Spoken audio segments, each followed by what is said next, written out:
The Boston Celtics underwent significant changes to achieve their long-awaited 18th title. Icons of the franchise were traded, coaching changes were made, and the roster was overhauled, all in pursuit of another championship. Through these upheavals, President of Basketball Operations for the Celtics, Brad Stevens, remained a constant presence.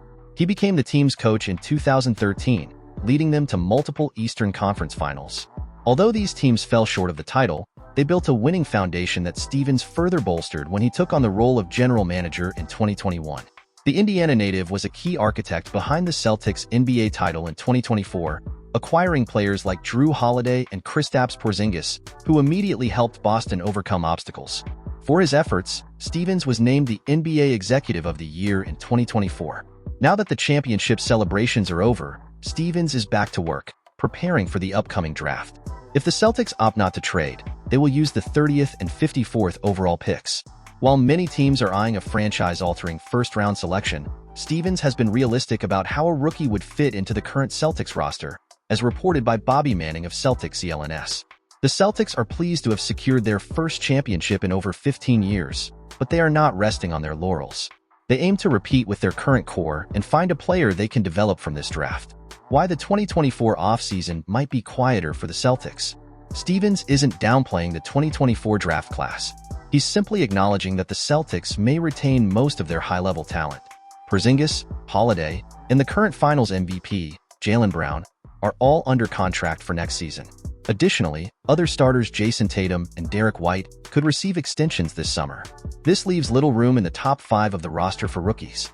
Even players in the next tier of the rotation, like center Al Horford and guard Peyton Pritchard, will be back for the 2024-25 campaign. Simply put, the 2024 Celtics draft picks likely won't have an immediate impact. This long-term roster construction isn't by accident. Stevens made most of his major moves last season before the new CBA took effect.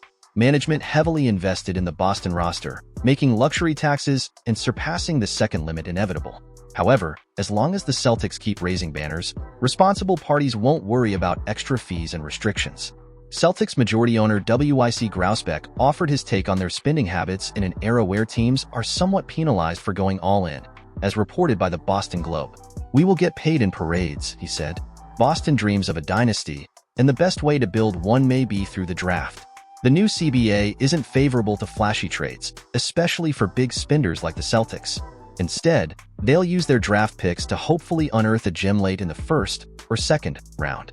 After all, the Celtics' 2024 championship resulted from the NBA drafts of 2016 and 2017, with Tatum and Brown being homegrown stars who remained patient with their organization rather than abandoning it at the first sign of adversity. Don't forget to leave your like to show your support for the team and, of course, subscribe to the channel so you don't miss any electrifying moment of the NBA season.